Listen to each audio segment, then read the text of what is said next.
Kasus dugaan ijazah palsu ini bukan masalah kecil, masalah besar karena melibatkan seseorang yang pernah menduduki posisi tertinggi dalam kehidupan bernegara kita, yaitu sebagai presiden.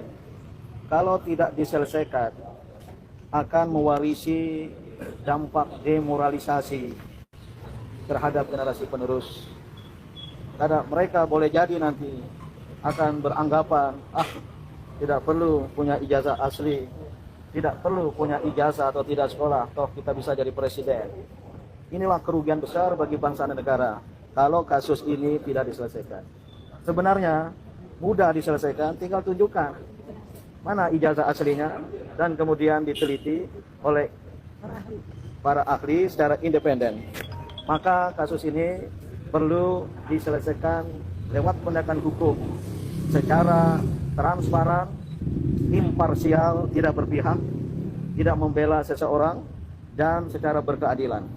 Inilah jalan keluar dan mudah ya kasus ini bisa diselesaikan, tidak berlanjut-lanjut, dan apalagi rasa keadilan saya terusik ketika yang melakukan itu atas nama banyak orang ya, RRT ini justru ditersangkakan.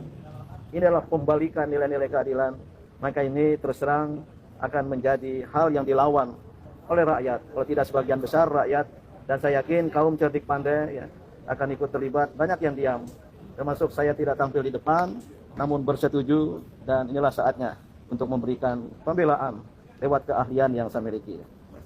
Iya, jadi terima kasih Prof Din ya. Dua strong point dari Prof Din adalah, pertama, kasus ini harusnya dibuktikan dulu ijazah Jokowi itu palsu atau tidak. Bukan kemudian mengkriminalkan orang sementara kepastian apakah itu palsu atau tidak belum dibuktikan. Padahal ini tidak hanya soal metode hukum tapi juga metode ilmiah. Dan yang kedua, Prof Din mengatakan ini adalah kriminalisasi. Jadi dua strong point itu yang barangkali perlu digarisbawahi. Makasih Prof Din. Ada lagi? Kalau ijazah itu nanti asli, maka tuduhan dari kawan-kawan ini bisa masuk dalam ranah pencemaran nama baik. Menurut KUHP itu sanksinya 7 bulan atau 9 bulan. Tapi kalau ijazah itu 9 bulan maksimum. Tapi kalau ijazah itu palsu adanya, maka pelakunya itu dikenai, menurut KUHP baru yang saya baca, itu sekitar 10 tahun. Mau milih 10 tahun atau 9 bulan? Ya, bukan itu saja kan, banyak kan pasal menyebarkan kebohongan dan lain sebagainya kan.